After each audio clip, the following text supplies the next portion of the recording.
Hi friends, रोकी लो classes में आप सभी का फिर से स्वागत है। मैं एडवोकेट रोहित। आज अपन बात करेंगे कि उदयपुर में हुई हत्याकांड के बारे में। जो ये हत्याकांड हुआ उदयपुर में, वो किस समय हुआ? दिन के समय हुआ था। और इस अपराध को अंजाम मुख्यतः दो आरोपियों ने दिया था, जिसमें एक का नाम रियाज था और दूसरे का नाम गोश्त था। इन दोनों आरोपियों ने दिन दहाड़े एक धारदार हथियार से एक टेलर की हत्या कर दी।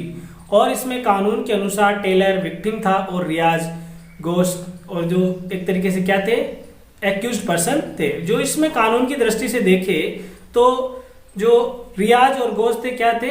एक्यूज्ड पर्सन थे। और जो टेलर था वो क्या था? विक्टिम पर्सन था। अब इसमें देखते हैं कि जो एक्यूज्ड पर्सन का धर्म है वो क्या था? मुस्लिम था। यथार्थ जो रियाज और गोश्त है उसका धर्म क्या था? मुस्लिम था। और विक्टिम पर्सन का धर्म हिंदू था। जो कन्हैयालाल था विक्टिम पर्सन था, जो मरने वाला पर्सन था उसका धर्म क्या था? हिंदू था।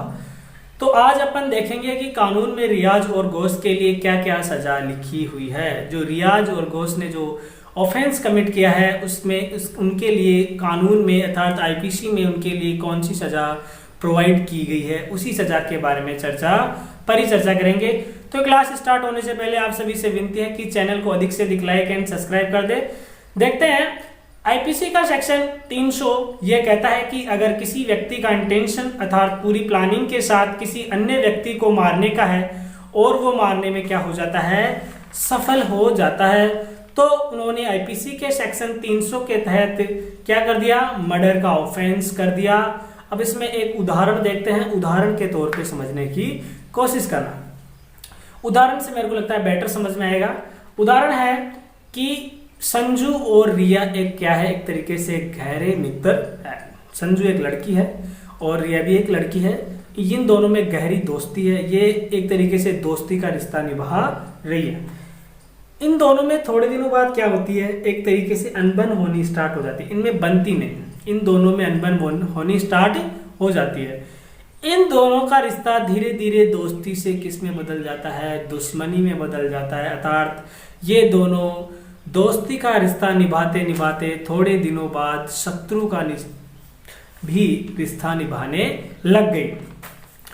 ऐसी स्थिति में संजू का धीरे धीरे इंटेंशन क्या होने लग गया? रिया को नीचे दिखाने का, अर्थात नीचा दिखाने का उसे।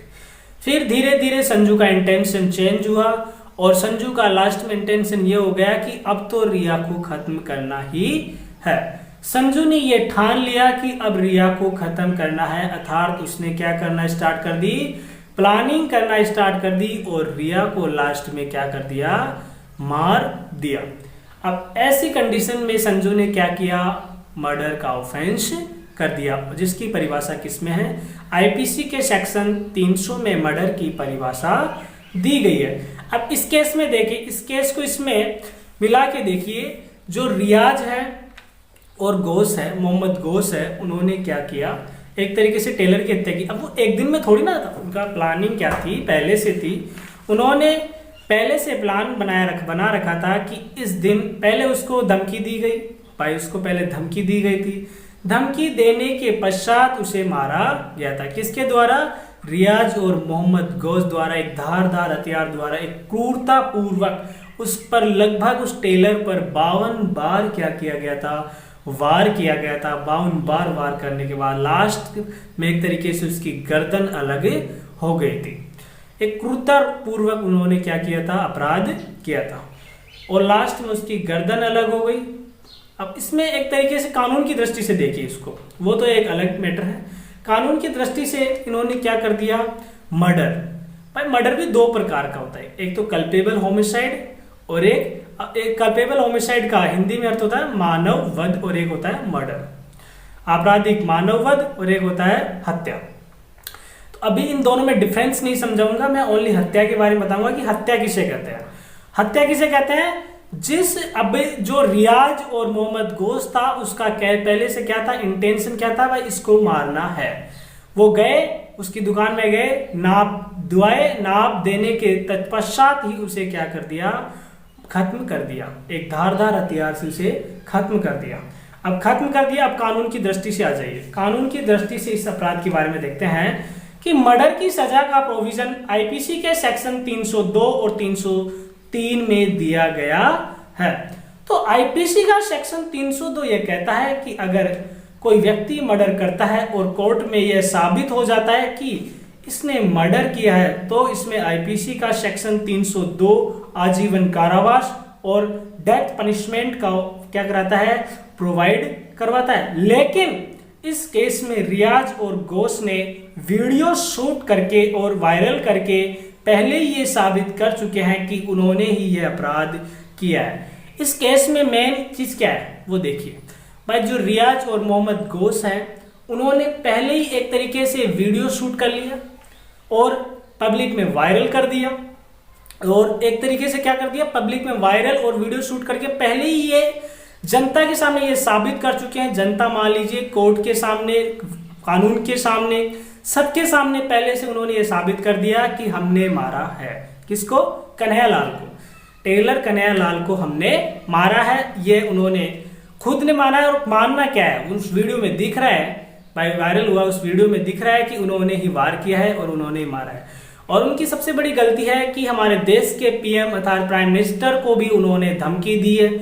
कोई एक आम नागरिक थोड़ी ना है, किसी आम प्राइम मिनिस्टर को धमकी देना कोई छोटी मोटी बात थोड़ी ना है। पीएम को धमकी देना अर्थात देश के एक तरीके से, अगर पीएम को धमकी मिल सकती है तो हम तो कहां पर सोच लीजिए भाई, अगर पीएम अपने देश के पीएम खतरे में है तो हम तो एक तरीके से पूरे खतरे में ऐसे मान लीजिए भाई। अगर पीएम की सिक्योरिटी में कमी आती है तो हमारी तो सिक्योरिटी करे तो भी हम बच नहीं सकते एक तरीके से। चलिए ये अलग मैटर है। तो इसमें देखिए कानून की दृष्टि से यही है कि इसमें भाई उसने वीडियो क्लिप कर दी। अब इसमें अब इंडिया का कानून देखे तो एक तरीके से लचीला है। इस जो इंडियन कॉन्स्टिट्यूशन में इसकी परिभाषा में भी इसकी अर्थात इसके जो विशेषताएं हैं उसमें भी ये कहा गया है कि इंडियन कॉन्स्टिट्यूशन क्या है, बहुत ही लचीला है। इसमें सालों लग जाती है केस क्लियर होने में।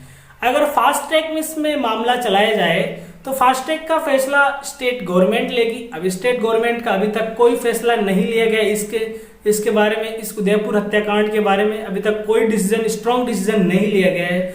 इससे अभी तक इसके बारे में मेरे को लगता है कि इस केस को लगभग 1 से 1.5 महीना लग सकता है। फास्ट ट्रैक कोर्ट में भी इसका चलाएंगे तो भी तुरंत ऑन स्पॉट फैसला नहीं आएगा, क्योंकि इंडियन कॉन्स्टिट्यूशन में एक तरीके से जो इंडिया का कानून है वो बहुत ही लचीला है।